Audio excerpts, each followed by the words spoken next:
ब्रह्मा, वही विष्णु, वही महेश, जो तीनों की शक्ति हमारे अंदर स्व के अंदर है, और वह आत्मसात करने की बात होती है, स्वयं को जगाने की बात होती है।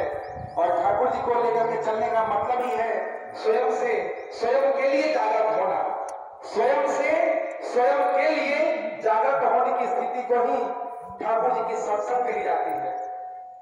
अब हम सभी